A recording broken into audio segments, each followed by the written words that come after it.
राम कृष्ण हरी, राम कृष्ण हरी, राम कृष्ण हरी. भागीरथी नदीच्या काठी एक शेतकरी म्हणजे शहर होतं आणि त्या शहरामध्ये एक शेतकरी होता. त्या शेतकऱ्याच्या बायको, मुलगा, परपंच अगदी व्यवस्थित त्यांचा चाललेला होता.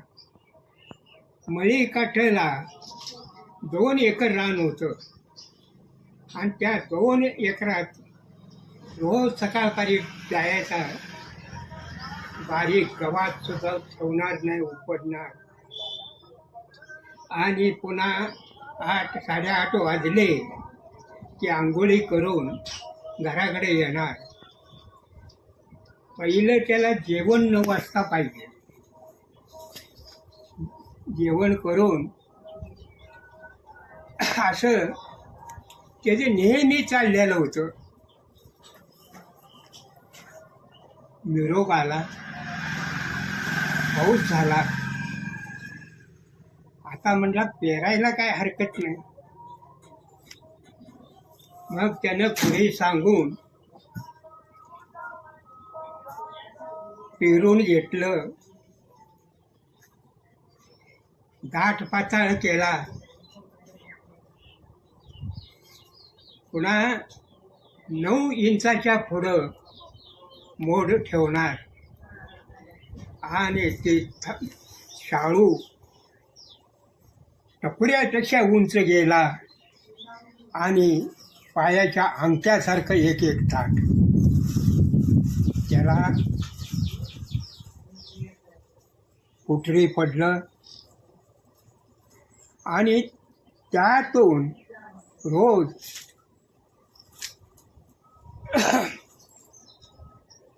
घराकडे यायचं दिवस मावळल्यावर आणि सकाळपारी पाट्याचं जायचं. सारखं चौफेर फिरायचं. इतकं शेतावर लक्ष त्याचं होतं. आणि पुटरी पडल्यावर एक कणीस मापट्यासारखं पडलं आणि मोत्यासारखं झुंजलं त्याला दिसू लागलं. आता काय करायचं म्हटला. इतकं सुंदर आले, आत्तापर्यंत कवा असा शाळू आला नाही आणि आता काय करायला पाहिजे आपण. घरी आला, धोता रोवणात घातलं आणि जेवायला बसला. जेवायला बसल्यानंतर सांगायला लाग, काय सांगू तुला म्हणला. आत्तापर्यंत म्हटला मी कष्ट करत होतो लहानपणापासून, पण असा कधी शाळू आला नाही. आणि शाळू म्हटला काय लागलाय, बरोबर उंच म्हटला आणि मापट्यासारखं कणीस आणि मोत्यासारखं झुंजलं म्हणला. पण म्हणजे काय हो. अगं म्हटला आले नदीजवळ, पाणीजवळ झाडं आणि त्या झाडावर पक्षी म्हटलं पाखरं बसलेली. मी घरी आल्यानंतर ती पाखरं म्हणला कणसावर बसणार, कणस झुंजळं खाणार. काय करायचं म्हटला इतकं येऊन चांगलं. मग असं करा, माळा घाला आणि रोज सकाळपारी जावा आणि पाखरं राखा. आणि मी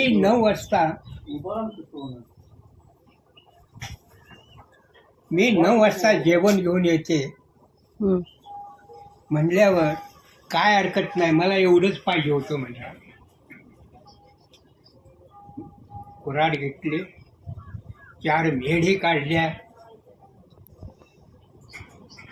पुन्हा आडव्या 4 काढल्या. माळा घालून अगदी मागाखंड चर्या आणून बांधून अगदी व्यवस्थित त्याने केलं. पण आता खडं पाहिजेत म्हटलं. राहणार तर येऊ खडा मी ठेवला नाही.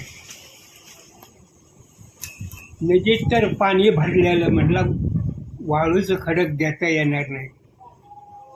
आता काय करावं. उकरून माती वली काढल्यावर त्याचं लाडू बनलं. हा म्हटलं हे बरं आहे म्हटलं. रानात तर खराब होत नाही. गोपनीत घालून तर मारला तर त्याचा पपोटा होतोय. त्याच्यामुळं म्हटलं पाखरं उठून जाते. चांगलं आहे म्हटलं हे. मग त्यानं आणि जरा वरची माती काढून अगदी खाली चिखलागत माती त्याचं लाडू केलं आणि एक पाटे आणून त्या पाटेमध्ये भरलं आणि माळ्यावर ठेवलं. सकाळपारी आला आणि गोपनीत घालून मारू लागला.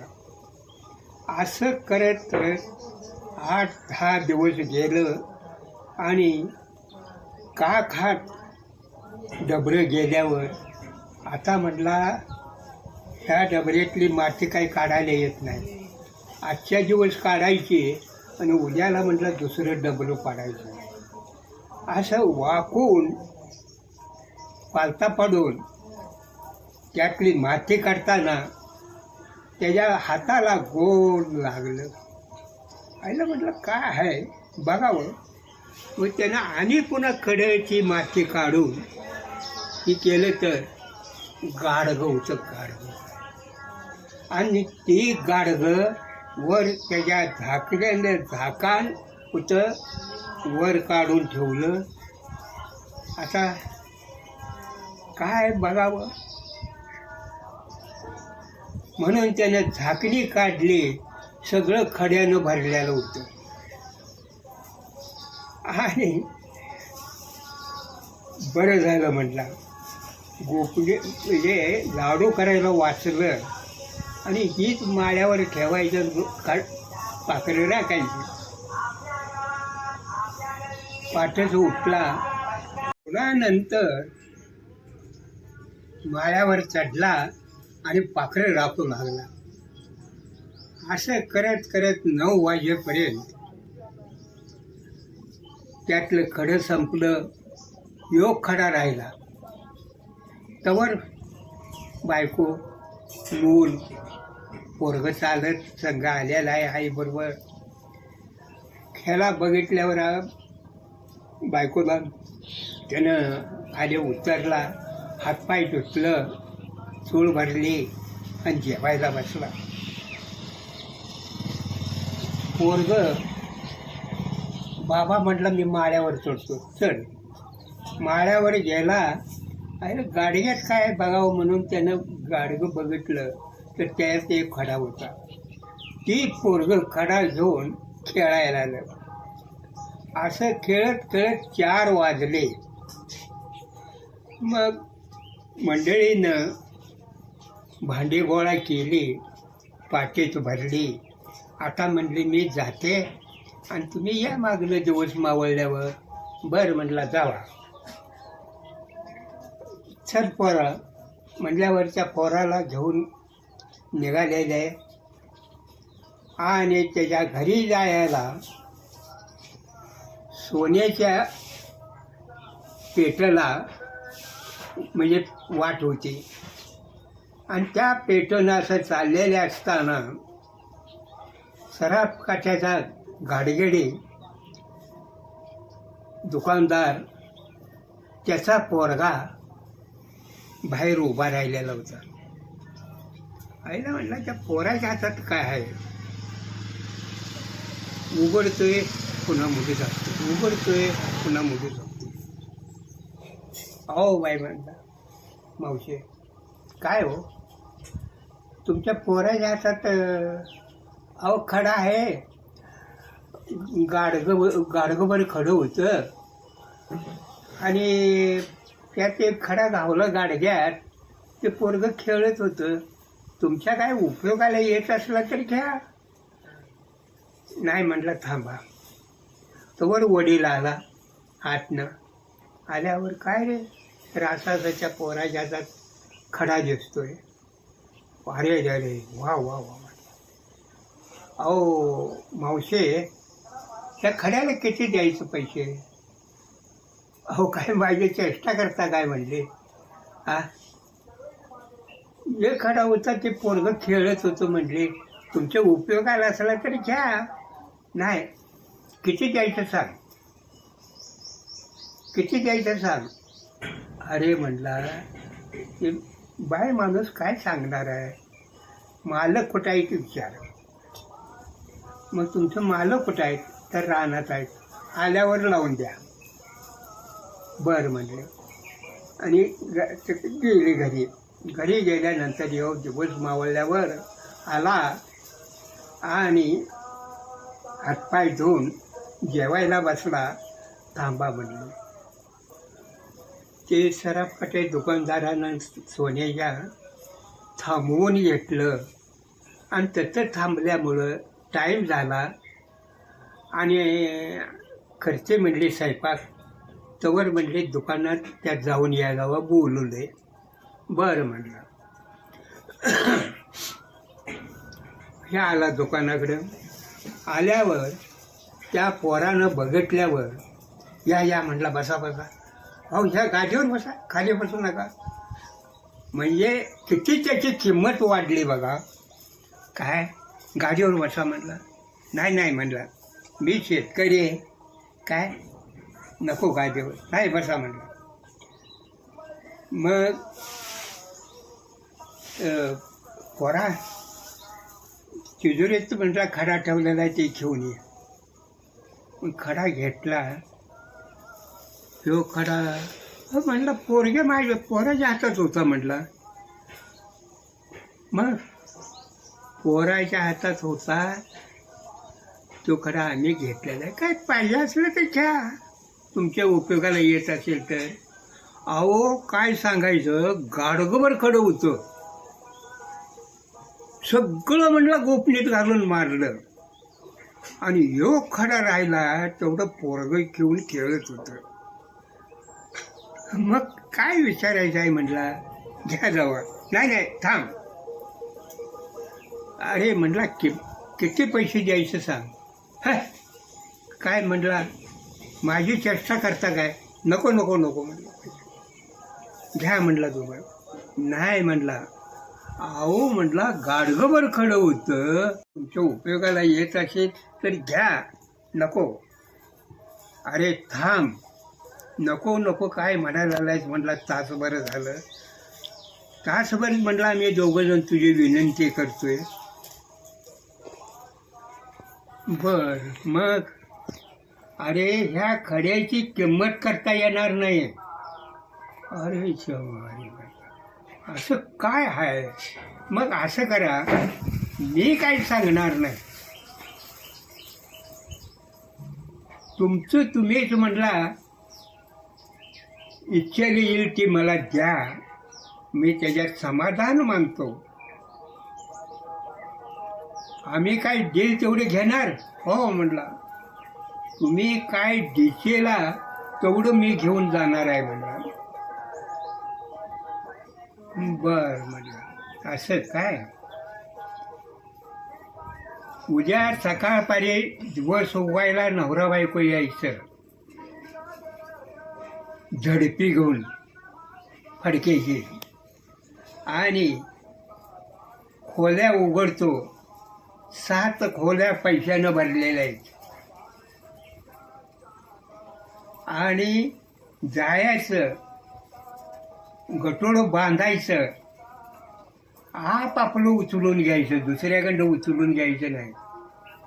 उचलणीचं गटोळं बांधायचं, घरात नेऊन वतायचं, पुन्हा यायचं, पुन्हा गटोळं बांधायचं, पुन्हा नेऊन वतायचं, पुन्हा यायचं, पुन्हा गटोळं बांधायचं.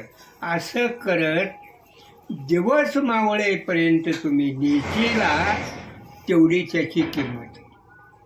अरे बाप रे म्हणला.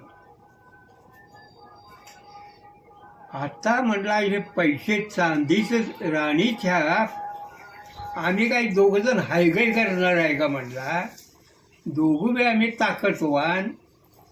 आ 50-50 किलो तर म्हणला गटोळी बांधून आपापलं उचलून नेणार म्हणला.